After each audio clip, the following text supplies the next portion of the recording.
নমস্কার, ক্রেজিয়ারিন্দম। অঙ্কুর রায় এবছর সর্বভারতীয় নিট পরীক্ষায় 645 পেয়েছে। গত বছরও উচ্চ মাধ্যমিকে 6th হয়েছিল 2023, এক বছর ড্রপ, এবছর সফল। আজকে অঙ্কুরের মুখে শুনবো তোমার এই সাকসেস का राज क्या है।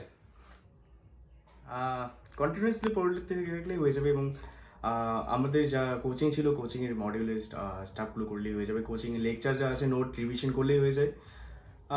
এনসিআরটিটা বেসিক্যালি নিটের জন্য এনসিআরটিটা বেশি ফোকাস করা উচিত। তো এনসিআরটি বায়োলজির দিকে এনসিআরটিটা করা উচিত ভালো করে, তো তাহলেই হয়ে যাবে। ডেলি কত ঘন্টা পড়াশোনা করতা? ডেলি তো বাড়িতেই থাকতাম, যতটা হতো মানে 10-12 ঘন্টা তো হয়ে যেত প্রায়। এই যে তোমার ডাক্তার হওয়ার স্বপ্নটা কবে জাগলো? উচ্চ মাধ্যমিক দেওয়ার পর বেসিক্যালি সবাই সাজেস্ট করলো, তারপর পড়তে পড়তে আমারও ইচ্ছে হয়ে গেল যে মেডিকেলের দিকেই যাই। না, আগামী দিনে তোমার কি স্বপ্নটা কি? আগামী দিনে আমি এমবিবিএস আপাতত করা হোক, তারপর দেখা যাক। নিউরোর দিকে যাওয়ার ইচ্ছে আছে, নিউরো সার্জনের দিকে।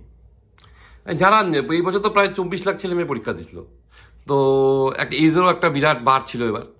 তো সেটা হচ্ছে যে এই যে যারা নিট পরীক্ষা দিতে চায়, যারা আমাদের ধূপগুড়ির তো অনেকের স্বপ্ন, তো এই নিট পরীক্ষা সফল হতে গেলে কি দরকার?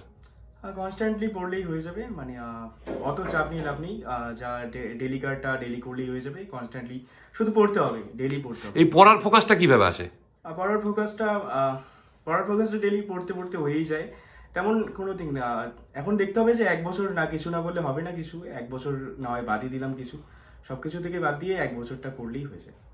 না, অনেকে যেমন আছে যে মানে ড্রপ দেয়, অনেকে আবার 2 বছরের মধ্যে ট্র্যাক করে যে, এবং অনেকে শুধুমাত্র ধরো নিটটাকে ফোকাস করে কিংবা ইঞ্জিনিয়ারিংটাকে ফোকাস করে, ওইটা পড়লেই মানে তোমার এই উচ্চ মাধ্যমিক কোর্সটা হয়ে যায়, এনসিআরটির ফলো করে। এইটা নিয়ে যদি একটু বলো। হ্যাঁ, যদি বেসিক্যালি কারো যদি মানে উচ্চ মাধ্যমিকের দিকে একটু কম ফোকাস করলে হয়ে যায়। এখন যা ট্রেন্ড চলছে, বা সবাই নিটের দিকেই ফোকাস করে, নিট বা যেই দিকেই ফোকাস করে, তো কোচিং নিয়ে করলেই হয়ে যায়। ওটা ওটা করলেই হয়ে যায়। আর শেষের দিকে এসে এইচএস এর জন্য একটু পড়তে হবে, আলাদা করে ব্রড কোশ্চেন শর্ট কোশ্চেনগুলো দেখতে হবে ভালো করে। এইচএস এর যা আসে পিওই কিউ, তা করলেই হয়ে যায়, প্রায় হয়ে যায় হয়তো। এই যে মনোসংযোগ, এই যে কনসেন্ট্রেশনটা, যে পড়ার প্রতি আমাকে পড়তে হবে, কিছু একটা করতে হবে, এটা তো আমাদের সবাই তো পড়াশোনা করে, কিন্তু তার মধ্যেও তোমরা এক্সেপশনাল। এইটা কিভাবে হয় তোমাদের?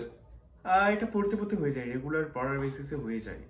আমাদেরও কোনোদিন হয় না, তারপর আমরা রেগুলার পড়তে থাকি, তো হয়ে যায়। এই যে এক বছর ড্রপ দিয়েছিল, একটা তো চাপ তো ছিল যে যদি হ্যাঁ, এবার না হয় তাহলে কি হবে। এইটা তুমি কিভাবে এটাকে মেকআপ করলা?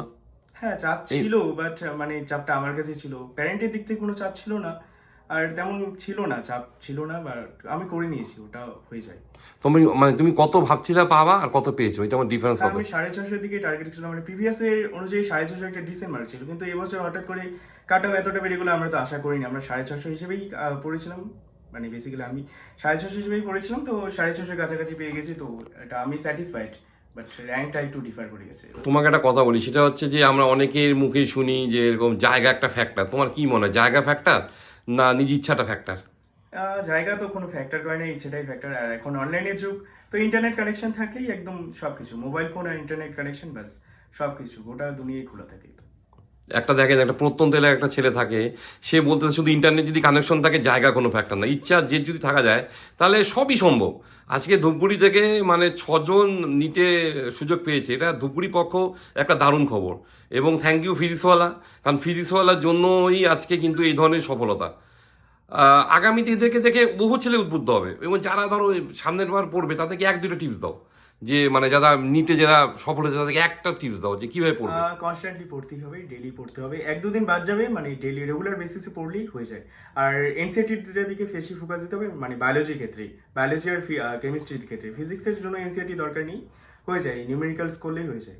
আচ্ছা, এমন তো কেউ আছে যাকে দেখে মানে মানে এমন কেউ আছে যারা এই মানে ডাক্তারি পড়তেছে, একটা তো একটা তাকে দেখে আমাকে একটা ভাবা যে ওকে দেখে ওর মতো হবো, এরকম কি কেউ তোমার জীবনে আছে? না না, সেরকম কিছু নেই। মানে তোমার ইউটিউবে তুমি দেখতে দেখতে যে মানে ওইসব ব্যাপার ছিল যে কাউকে দেখে ইন্সপিরেশন একটা, ওইসব ছিল না কোনো? না না, ইউটিউবে আমি অতটাও ঘাটতাম না। আচ্ছা, আমরা অঙ্কুরকে ধন্যবাদ জানাই, ওর স্বপ্ন সফল হোক। আমি খালি একটাই চাইবো, সেটা হচ্ছে ডাক্তার অঙ্কুর রায়, এমবিবিএস, এমএস, নিউরো সার্জনে কোনো স্পেশালিস্ট ডিগ্রি, ওর স্বপ্ন সফল হোক।